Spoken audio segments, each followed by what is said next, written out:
இந்த வீடியோ எடுத்தே ஒரு வாரம் ஆயிடுச்சு. ஏன்னா 1ஆம் தேதி பௌர்ணமி அன்னைக்கு நான் இந்த வீடியோ எடுத்தேன். அதுக்கப்புறம் நான் இப்போ பண்ணலாம் அப்போ பண்ணலான்னு நினச்சேன். என் தொண்டையே சரியாகவே இல்லை. அதுக்கு வந்து இன்றைக்கி தான் நேரம் வந்துச்சு காய்ஸ். அதனால தான் இன்றைக்கே வீடியோ போட்டேன்.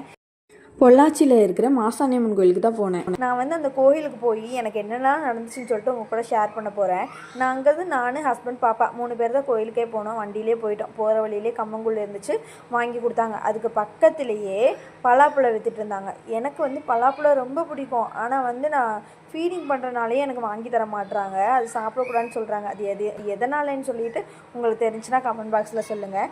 நாங்கள் வந்து கிளம்பிட்டோம் காய்ஸ். ஆனால் அங்கே பாருங்களேன், பொள்ளாச்சினாலே அழகு தான். அது ஏன் சொல்கிறாங்கன்னு சொல்லிட்டு இந்த வீடியோ பார்த்தாலே உங்களுக்கு தெரியும் எவ்வளோ பச்சை பசைன்னு இருக்குன்னு பாருங்கள். ரோட்டுக்கும் அந்த சைடு இந்த சைடும் அவ்வளோ மரம், அப்படியே கூடாரம் மாதிரி நிழலாக இருக்குது. இந்த அடிக்கிற வெயிலுக்கு அவ்வளோ செம்மையாக இருந்துச்சு.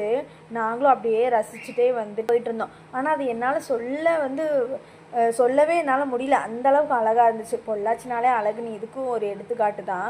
அப்படியே நாங்களும் அங்கேருந்து கிளம்பி கோயிலுக்கு போயிட்டோம். அங்கே போனால் ஹஸ்பண்ட் வந்து வா உனக்கு வளையல் வாங்கி தரேன் அப்படின்னு சொல்லிட்டு கூட்டிகிட்டு போனாங்க.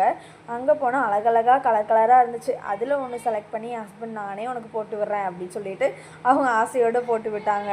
நானும் சரி அவங்களே சொல்லும் போது நமக்கு என்ன அப்படின்னு சொல்லிட்டு வளையல்லாம் போட்டுட்டு பூ வாங்கி தந்தாங்க. பூவும் வாங்கி வச்சுக்கிட்டு நானே வச்சு விட்றேன் அப்படி சொல்லிலாம் சொன்னாங்க.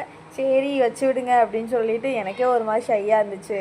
அப்படியே நாங்கள் கோயிலுக்குள்ளே போயிட்டோம். அங்கே போனால் சரியான வெயில். இந்த வெயிலுக்குமே பாருங்கள் காய்ஸ் எவ்வளோ கூட்டமாக இருக்குன்னு. இவ்வளோ கூட்டமாக இருக்குன்னு நான் எதிர்பார்க்கவே இல்லை. லீவுனாலேயே என்னமோ அவ்வளோ கூட்டமாக இருந்துச்சு. தேங்காய் பழம்லாம் வாங்கிட்டு போயிருந்தோம். இந்த தேங்காய் பழத்தை உள்ளே கொண்டு போய் பண்ணணுமா இல்லை வெளியிலேயே வச்சு சாமி கும்பிடணுமானே தெரியல. சரி வெளியில் தான் எல்லோரும் சாமி கும்பிட்டுருந்தாங்க. அங்கேயே தேங்காயும் உடச்சி தந்தாங்க. சரி தேங்காயெலாம் உடச்சி சூடம் பத்தி இதெல்லாம் வந்து வெளியிலே வச்சு சாமி கும்பிட்டலாம் அப்படின்னு சொல்லிட்டு விளக்கெல்லாம் வாங்கிட்டு போயிருந்தேன்.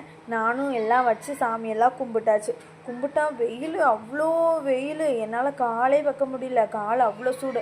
அப்படி இருந்துமே எத்தனை பேர் அங்கே நின்று சாமி கும்பிட்றாங்கன்னு பாருங்கள்.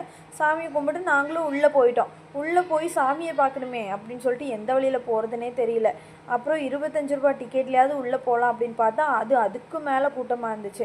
அதுக்கப்புறம் வந்து ஒரு போலீஸ்காரவங்க இருந்தாங்க. அவங்க சொன்னாங்க சாமி கும்பிட்டு வருவாங்கள்ல அந்த வழியிலே எங்களை கூட்டிகிட்டு போய் நாங்கள் சாமியை கும்பிட்டு வந்துட்டோம்.